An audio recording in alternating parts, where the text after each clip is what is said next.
ghost alert. Yes, the ghost alert. It is the culmination of everything we just discussed. Let's map it out real quick. Okay, let's hear it. So, a sensor on a motor is working perfectly. The motor itself is working perfectly, but the sensor is in a really hot environment near an exhaust vent, so its internal clock is drifting fast. Okay, hot quartz crystal, fast drift. Got it. Right. It also happens to be in a bad RF pocket, surrounded by heavy machinery, so it hasn't been able to sync its clock with the server for several hours. So it's drifting, and it can't fix the drift. Exactly. Then, when the RF interference finally clears up, maybe a forklift moves out of the way, the sensor wakes up and just dumps its entire backlog of perfectly accurate operational data onto the network. But the timestamps on all that data are completely warped. Completely warped. The central monitoring system receives this massive dump of data. It looks at the corrupted timestamps, compares them to the real-time data streaming in from other sensors that didn't drift. And it completely panics. Right, because it concludes that something physically impossible just occurred on the factory floor. Event sequences overlap. Pressure seemed to drop before valves even open. It looks like chaos. It looks like a catastrophic, cascading hardware failure is currently in progress. So the monitoring software initiates an emergency safety halt and shuts down the entire line. Wow. And then the maintenance crew runs out there, they pull apart the motor, they check the valves, and they find absolutely nothing wrong. Because there was nothing physically wrong. The hardware is fine. The only thing that broke was the system's concept of time. That is just incredible. So why should you care about this? I mean, if you are listening to this, you might not run a chemical plant, but think about the world we are all building right now. Right, it's everywhere. Self-driving cars, automated power grids, smart cities. If we cannot trust the sequence of events, we cannot trust automated systems at all. Period. Exactly. If the sequence is wrong, the truth is wrong. Right. We have these central cloud brains making $1 million, potentially life or death decisions based on a completely false digital reality. Which is the exact crisis that the SASR 138 protocol was engineered to solve. Finally, we get to the fix. Yeah. The author's whole premise is that you cannot fix this by just adding better clocks or stronger antennas. You can't just throw better hardware at it. No. You have to fundamentally change how the data is processed at the edge before it ever reaches the cloud. So how do you fix a system where the data is constantly getting scrambled by network drops and phase noise and thermal drift? Well, according to the blueprints, you stop processing things in a single linear line. Which sounds simple enough, but from what I read, we are looking at a complete departure from how software is normally written. We're talking about totally abandoning legacy architecture. Yeah, we really are. To appreciate the breakthrough here, you have to understand the main bottleneck of legacy systems. Traditional edge software uses sequential processing loops. Sequential processing, meaning one thing after another. Exactly. Imagine a single person standing at a desk. An envelope arrives. Yep. The person opens it, takes out the data, runs a mathematical check to see if it's valid, stamps it, and puts it in the out tray. Okay. Then they grab the next envelope and do it again. And if one of those mathematical checks takes just a fraction of a millisecond too long. The envelopes start piling up on the desk. A backlog forms. Right. If you have a really high velocity data load, say thousands of sensor readings pouring in per second, that single sequential processing loop just gets totally overwhelmed. The person at the desk can't keep up. Exactly. And the backlog creates massive latency spikes. The data inside the envelope might be perfectly valid, but because it sat in a queue on the desk for 200 milliseconds waiting to be processed, its temporal relevance is now totally compromised. It's late. And in automated systems, late data is basically functionally identical to bad data. Yes. Late data causes the exact same ghost alerts as drifted data. So the SS138 protocol just shatters this bottleneck by splitting the work.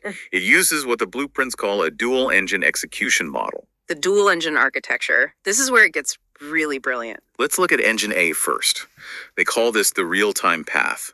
From the logs, this engine's only job is to handle high-throughput raw signals directly at the edge, and the numbers they are claiming here are just staggering. They're almost hard to believe for edge hardware. The documentation lists a maximum ingestion capacity of 50.0 megahertz. We are talking about 50 million packets of data per second. It is an immense amount of throughput for a small edge device, but you have to remember Engine A isn't just blindly catching data like a net. It is using a complex valued space-time adaptive filter, which the author notes is highly derived from Bayesian estimation theory. Okay, stop right there. Because complex valued space-time adaptive filter is a massive wall of jargon, and I promise we wouldn't drown anyone in math today. What is Engine A actually doing in plain English? Fair enough. Let's strip away the jargon.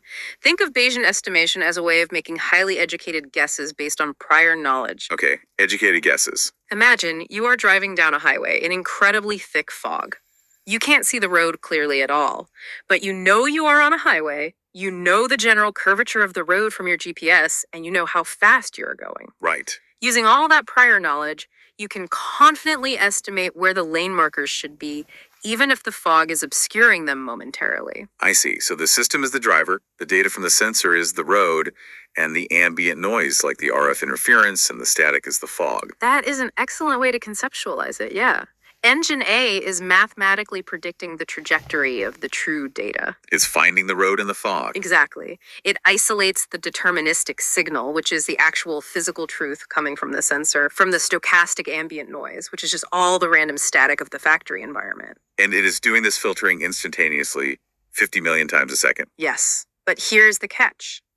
If Engine A is acting like a driver, speeding through the fog, doing all this heavy lifting, how does it know if its internal map is still accurate? Right. What if the road suddenly curves and the GPS didn't know? Exactly.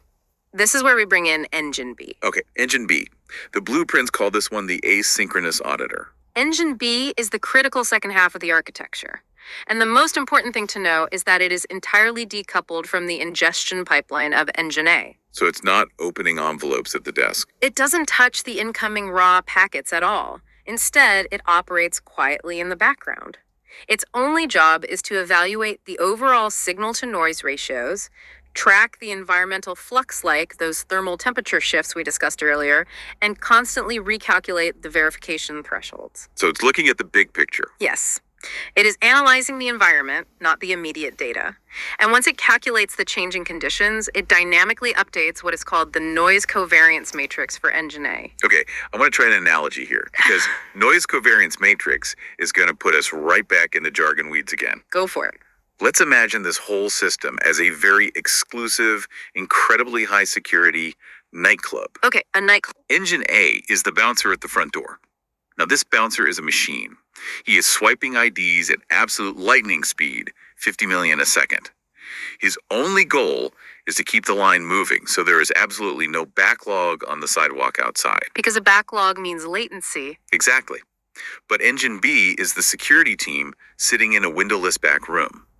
They are staring at the security camera feeds, running deep background checks on the neighborhood, checking the weather outside, checking police scanners. Monitoring the environment. Right. Now, if Engine B realizes that a rival gang just entered the block, they need to update the bouncer's criteria immediately. They have to tighten security. But if they just call down to the bouncer on a walkie-talkie, the bouncer has to stop swiping IDs to answer the phone. And the moment he stops, the line outside backs up. And there's your sequential bottleneck again. Right. So instead of a walkie-talkie, the bouncer is wearing a heads-up display in his glasses.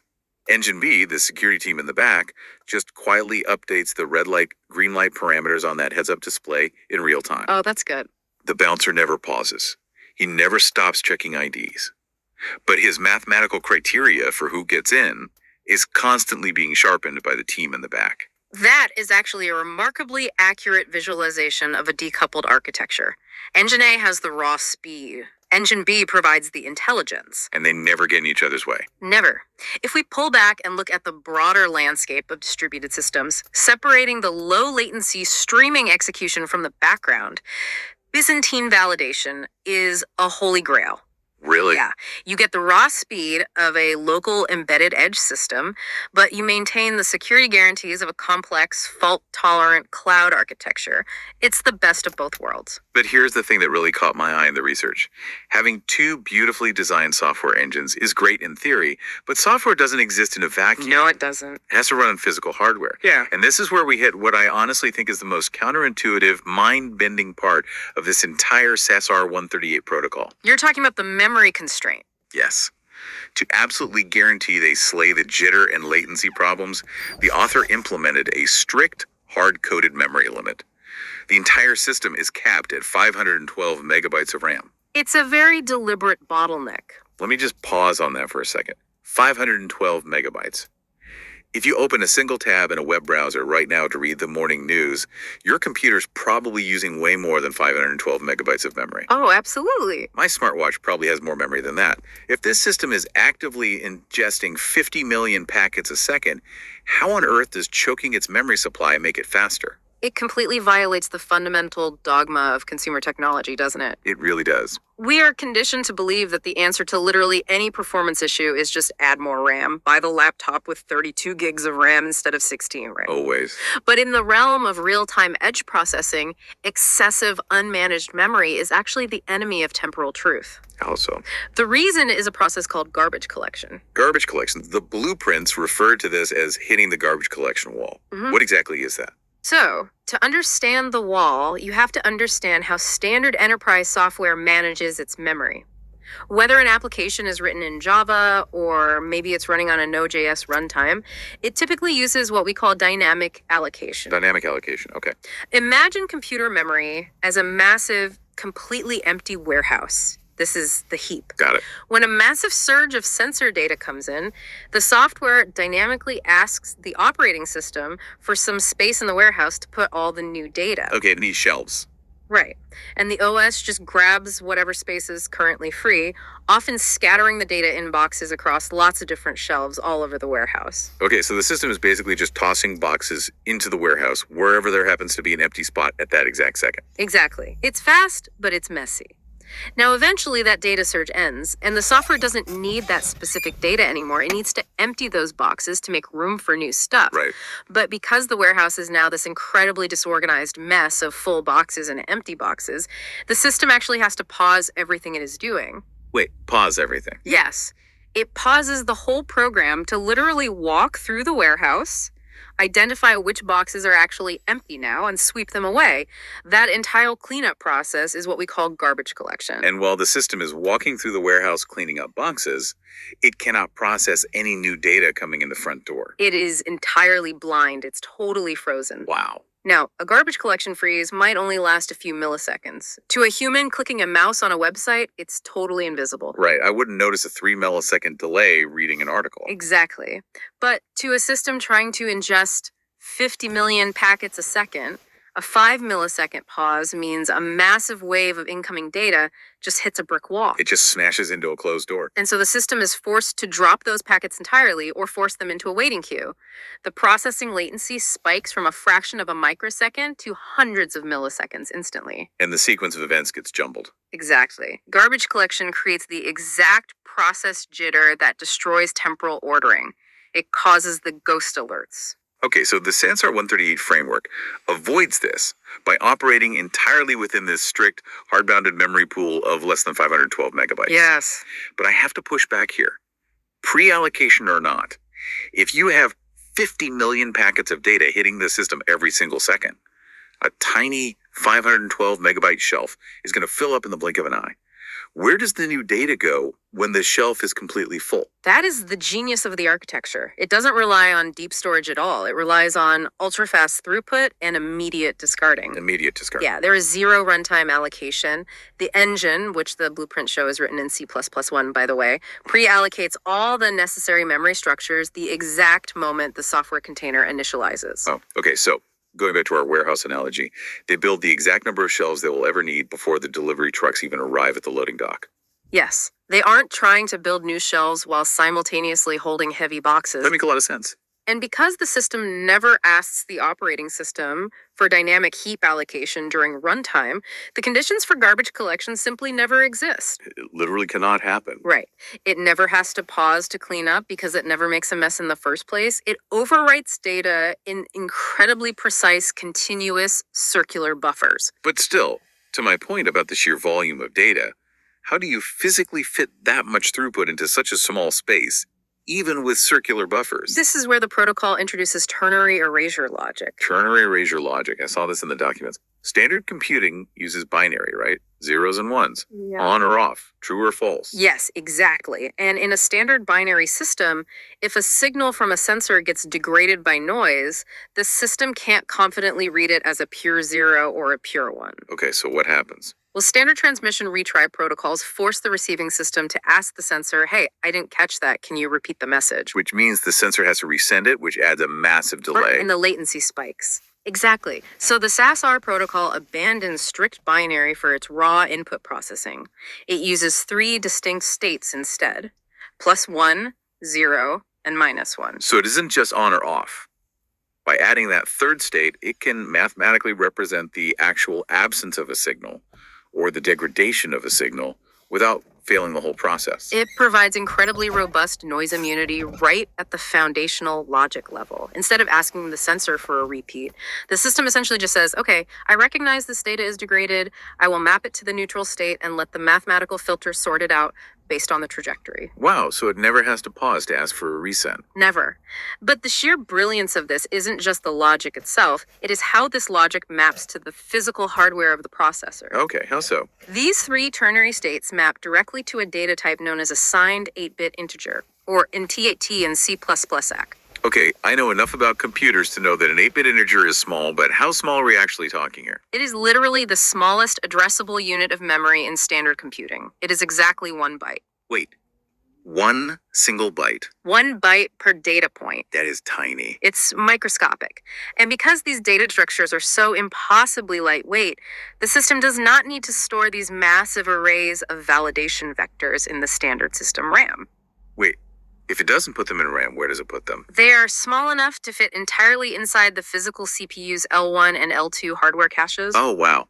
Okay, I need to break this down for a second because this is where software and physical reality really collide. It's my favorite part of the design. If you aren't deep into hardware architecture, you probably think all memory inside a computer is just RAM.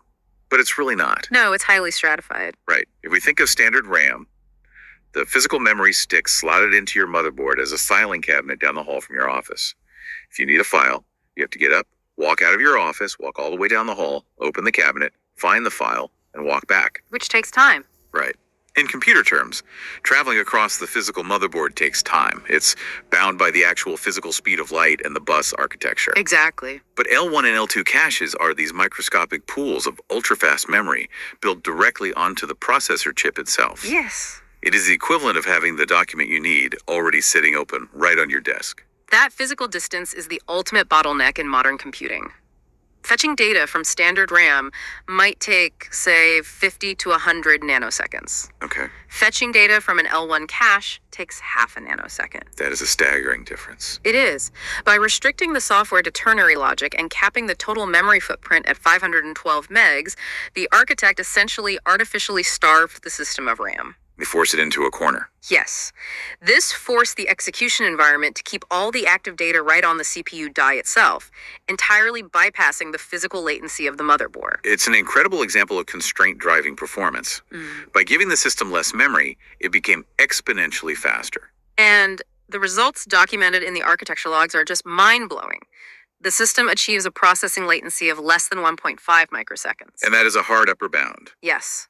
The logs show a sustained P99.9 latency, meaning 99.9% of all packets processed in 0.74 microsecond. Under a single microsecond. And the jitter bound, the actual variance between the fastest packet and the slowest packet, is plus or minus 0.03 microseconds.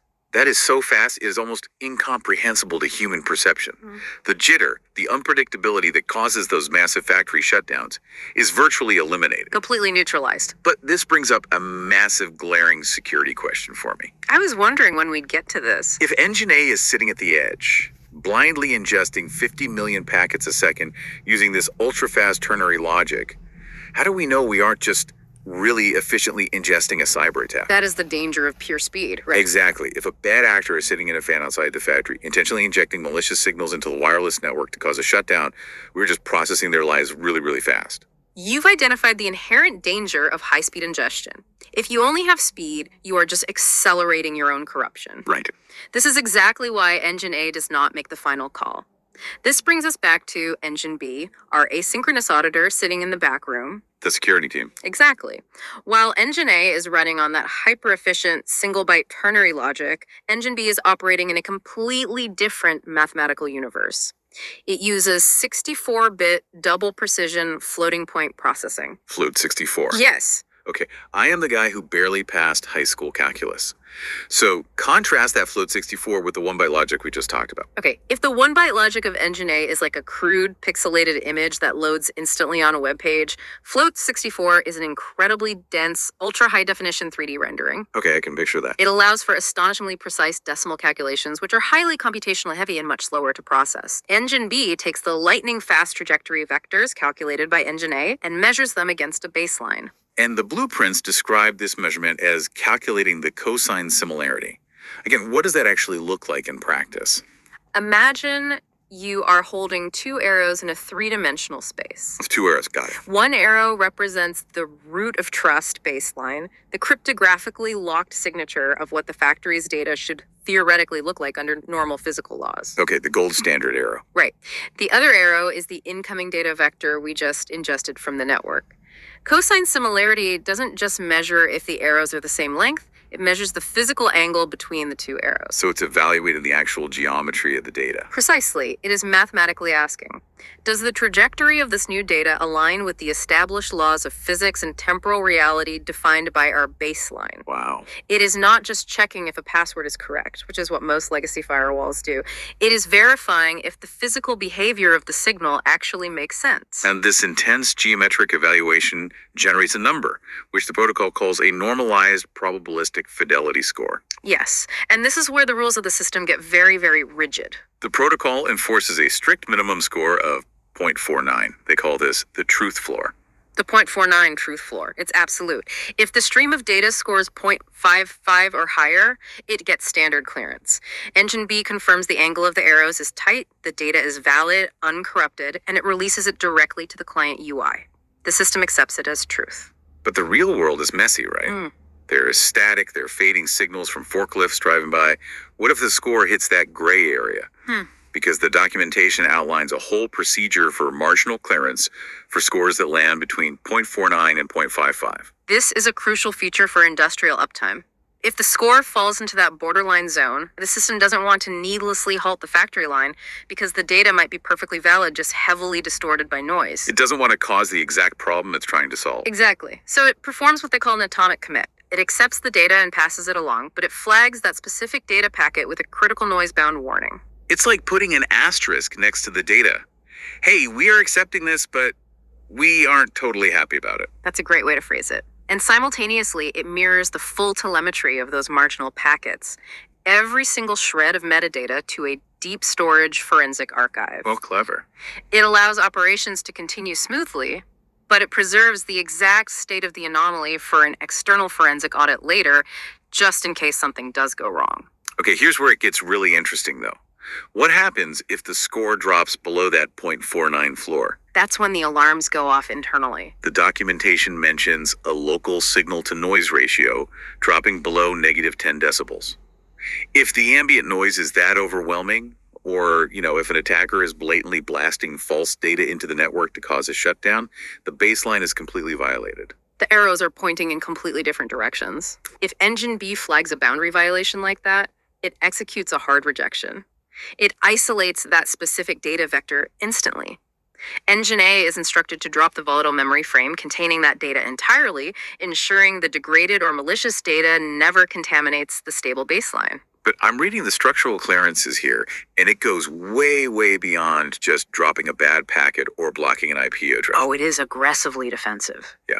When this system actually catches a dedicated attack or a fatal noise floor breach, it executes what the blueprints call a container collapse. This is the ultimate expression of a fail-secure methodology. Break that down for me. Well, legacy systems are obsessed with uptime. They will often try to limp along, quarantining bad data while keeping the main system running. Which seems logical. It does, but it leaves a massive window for sophisticated attacks to pivot laterally inside the network.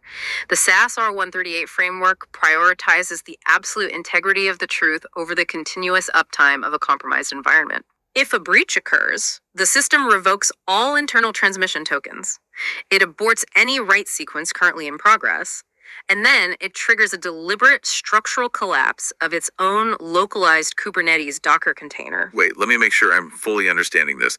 The system detects an attack, and its immediate response is to literally destroy itself. Essentially, yes. It commits digital seppuku. Doesn't that cause the exact factory shutdown we were trying to avoid in the first place? It absolutely would if it were a permanent destruction. But this is where the virtualization architecture comes in. Okay. Conceptually, yes, the container self-destructs. It instantly purges all volatile memory.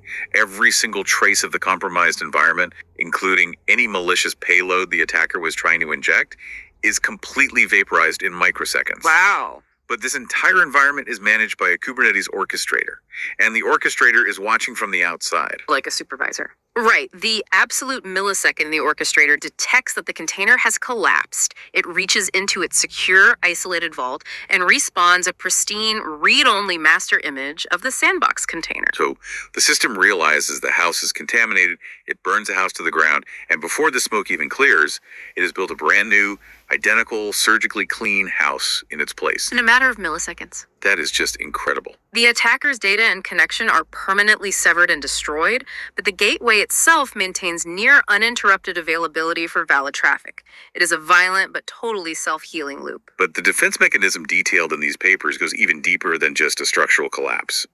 The author introduces a protocol called Adaptive Harmonic Signal Modulation, or AHSM. Yes, this is what provides their dynamic forensic synchronization. We have an actual mathematical equation for this in the sources. I know, I promised no math today, but this one is just too brilliant to skip. We can walk through it simply. The equation is delta T equals tau times phi divided by F attack minus F baseline. It looks a bit intimidating on paper, but the actual mechanics are quite elegant. Let's translate the variables for everyone. Okay, lead the way. Delta 2 is basically a temporal shift, a calculated change in time. Now, the system operates on a steady 220 hertz internal anchor rhythm. That is our F baseline. Okay, 220 hertz heartbeat. Right. Now, imagine an attacker is trying to inject false data. To successfully inject data into a highly structured temporal system like this, the attacker has to perfectly synchronize with it. They have to match the rhythm. Like jumping into double Dutch jump rope. Exactly. The system is constantly monitoring the frequency of the external noise or the incoming attack pulses. That frequency is F attack. So the attacker is sitting outside with a digital lockpick, trying to feel the exact vibration of the pins inside the lock. They're trying to sync up with that 220 hertz rhythm. Precisely. And look at the denominator of that equation we mentioned, F attack minus F baseline. Okay. As the attacker's frequency gets closer and closer to matching the system's baseline anchor, that denominator gets smaller and smaller. And if I remember elementary school math, when you divide a number by a smaller and smaller fraction, the final result gets larger. Exactly. So delta T, the time shift, increases exponentially the closer the attacker gets to finding the rhythm. Oh, wow. It's like a combination lock where the tumblers actively scramble themselves the moment they sense a lockpick vibrating at the wrong frequency. Or even the right frequency. Right. The closer the attacker gets to finding the exact rhythm, the more aggressively the system shifts its own internal time. It moves its epoch start points just to completely dodge the attack pulse. It is actively, temporally evading the attacker. It's a game of cat and mouse, but the mathematical rules dictate that the mouse accelerates in direct proportion to the cat's proximity. That is just brilliant. It ensures that the system's vulnerable flush interval, the exact microsecond where it opens its doors to accept data, is never where the attacker calculates it will be. It literally bends its own timeline to avoid contact. We have spent the last, half hour discussing incredibly high-end mathematics, space-time adaptive filters, atomic commits, and temporal evasion. It's a lot of theory. It sounds like something running on a liquid-cooled supercomputer at DARPA. It really does. But this is the industrial IoT. The reality of this industry is that these protocols have to work on actual physical edge devices. We are talking about little gray boxes clamped to a dirty pipe in a refinery in Texas, or hanging off a telephone pole in the rain. Which is exactly why the hardware testing profile detailed in the blueprints is perhaps the most impressive validation of the entire protocol. Tell me about it. The author didn't test this on a massive cloud server farm. The entire SS-138 protocol was mapped and proven on a very specific and frankly very common hardware baseline, a Samsung Galaxy A53 5G. A mid-range consumer smartphone from a few years ago. I mean, you can buy one used right now for a couple $100. Exactly. It utilizes the Exynos 1280 processor, which is built on a standard 5-nanometer process. It is the absolute perfect simulation of an unaccelerated, highly constrained edge node profile. So they didn't cheat with high-end server chips. Not at all. By proving the architecture on the specific chip, the author forces the system to demonstrate it can achieve these wild microsecond latencies on low-power, commercially available architecture. The sources go into real detail on exactly how they mapped the dual-engine protocol to this phone's chip, too. They do. The Exynos 1280 is an octa-core chip. Right. They took Engine A, the beast that ingests 50 million packets a second using that ternary logic, and they mapped it specifically to the two performance cores on the chip, the ARM Cortex A78. Okay, so the heavy lifters handle the ingestion. And then they took Engine B, the background auditor, running the heavy 64-bit geometry math, and mapped it entirely onto the 6 efficiency cores, the Cortex A55. Well, that's interesting. Why split them like that? This asymmetry is vital for real-world deployment. We talked about thermal dynamics earlier, right? How temperature affects the clock drift. Right. Well, if you run heavy math on a tiny smartphone processor for too long, it gets hot. And when a processor gets hot, it engages thermal throttling. It intentionally slows itself down to avoid melting. Which introduces latency. Exactly. By isolating the background audit to the low power efficiency cores, the system totally minimizes its thermal footprint. The chip stays cool, and the processing latency of Engine A on the performance cores remains perfectly flat. That is incredible hardware optimization. Yeah. But I did notice one thing. The blueprint notes that it requires 6 to 8 gigabytes of RAM on the device. Yes, I noticed that too. Now, wait a minute. We just spent 10 minutes talking about how the software is strictly capped at 512 megabytes to totally avoid garbage collection. Why on earth does the phone need 8 gigs? It's a great question. The extra RAM isn't for the protocol itself. It's actually a defense mechanism against the operating system housing the protocol. Against Android. Yes. Android, like most OS environments, has a very aggressive background process called the low memory killer. Oh, I've heard of this. Yeah. If the phone's overall RAM gets full, the OS will indiscriminately start terminating background processes just to save itself from crashing. So it just starts shooting background apps. Exactly. By ensuring the host hardware has 8 gigabytes of RAM, you guarantee the OS never feels memory pressure in the first place, meaning it will never prematurely assassinate Engine B while it's in the middle of doing its background audits. Oh, that makes perfect sense. The specs also specify UFS 2.2 high-speed storage, which just ensures that when Engine B does need to dump those marginal forensic logs we talked about to the disk, the physical write speed of the flash memory doesn't create a secondary bottleneck. Everything is optimized for 0 delays. But wait, if this system is instantly burning down its own container and purging all its volatile memory to stop an attack, how on earth do we prove to an auditor what just happened? Ah, the chain of custody. Yeah. Isn't the evidence of the valid data totally gone when the container collapses? That brings us to how the system interacts with the broader world once the temporal truth is actually established internally. The protocol operates on something called the primary temporal determinism principle, or PTD. The blueprints call this the first to record principle, right? Yes. It dictates that the earliest valid data point processed by Engine A acts as the absolute structural foundation for all subsequent reconstruction of events. Okay, the first true thing is the anchor. Exactly. Once the data's evolution is verified by Engine B, it becomes totally immutable. It cannot be reverted or altered by any later system, ever. But, to your point, you have to be able to prove this to an external authority without relying on the volatile memory of the edge device itself. Because that memory might literally get vaporized in an attack. Right. To achieve this, the system executes a Merkle sync. A Merkle tree. I actually know this term from the crypto world. It's the distributed ledger technology underneath blockchain, right? It is the exact underlying cryptographic structure, yes, though we aren't talking about cryptocurrency here at all. We are talking about a mathematical chain of custody. Every single time Engine B validates a packet, it generates a text-based cryptographic hash of that event. These log entries are immediately batched and appended directly to a hierarchical Merkle tree. So instead of my edge device just sending a spreadsheet to the cloud at the end of the day and saying, hey, trust me, this is what happened at 2 p.m., it is constantly weaving its truth into this huge mathematical tapestry. Exactly. Because each hash is built upon the hash of the data directly before it, you cannot alter a historical record without completely breaking the math of the entire tree. It's mathematically tamper-proof. Yes. The edge device is mathematically proving the temporal truth of its data to an external forensic audit authority in real time.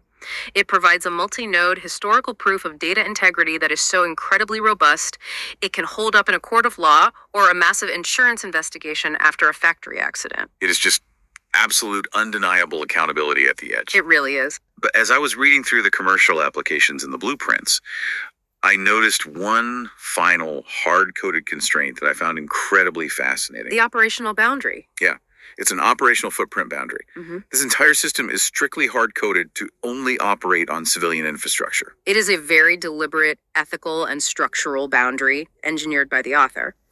The execution environment actively scans the data pipeline for non-civilian or kinetic signatures. Kinetic signatures, meaning weaponry, targeting systems, military applications. Correct. The system is specifically designed to reconstruct truth for energy grids, hospitals, and manufacturing plants. But not drones or missiles. Exactly. If the protocol's deep inspection algorithms detect a kinetic signature attempting to utilize its architecture for targeting or military orchestration, it does not just block the traffic. It goes further than that. It triggers that container collapse we discussed earlier. Yeah. But in this specific instance, it is an immediate, non-reversible structural collapse. Oh, wow. It destroys the runtime environment permanently. It will not respawn. It would literally rather cease to exist than operate outside its mandated civilian parameters. That is a hell of a fail-safe. It's a hard line in the sand. So what does this all mean? We started this deep dive by picturing a massive factory line shutting down, costing hundreds of thousands of dollars, simply because a tiny sensor got confused about what time it was. Because of some hot weather and a bad signal? Right. And we've explored how legacy systems, basically acting as blind couriers, implicitly trust those drifting timestamps, leading to those catastrophic ghost alerts. And we have unpacked exactly how the CRSR 138 framework attempts to solve this by completely reinventing the architecture and edge gateway from the ground up. It forces constraint by bounding memory to under 512 megabytes, entirely eliminating the latency spikes of garbage collection. Right.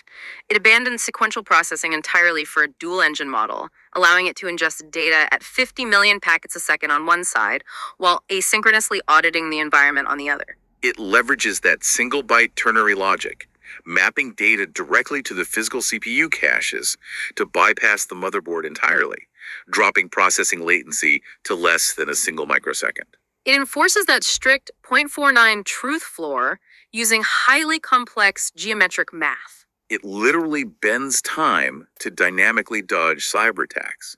And if the perimeter is breached, it burns its own container to the ground in milliseconds to perfectly protect the baseline truth. As the author really emphasizes in the conclusion of the architectural logs, this protocol is not merely a data synchronization tool. It's way bigger than that. It is an explicit reconstruction of truth. It systematically strips away the physical phase distortions, the environmental temperature shifts, and the malicious interventions, until only the uncorrupted source vector remains. It ensures that the digital reality perfectly mirrors the physical reality. It mathematically guarantees its own reality, using nothing more than a mid-range smartphone processor. Which is just incredible to think about. It really is. Which brings me to a final thought for you to mull over as we wrap up today. Right now, the entire technology industry is completely obsessed with the cloud. We send all of our data from our smart thermostats, our phones, our cars, straight up to massive, centralized, power-hungry server farms to be processed, analyzed, and verified. Everything goes to the center. Exactly. The edge devices all around us are largely treated as dumb terminals, just feeding raw data to the center. But if a tiny edge device operating on a cheap 5-nanometer chip, capped at just 512 megabytes of memory, can mathematically guarantee its own uncorrupted reality. Right. If it can dynamically dodge cyber attacks in time and prove its own history via a distributed ledger without ever needing to ask a cloud server for permission or verification, what happens to the massive centralized architecture we all rely on today? That is the big question. If the edge becomes perfectly autonomous, perfectly fast, and completely incorruptible, do we even need the center anymore? Think about that the next time you are sitting on your couch and your smart home hub lags for 3 seconds just because it lost connection to a server 1,000 miles away. It definitely changes how you look at the devices in your own home. Thanks for joining us on this deep dive.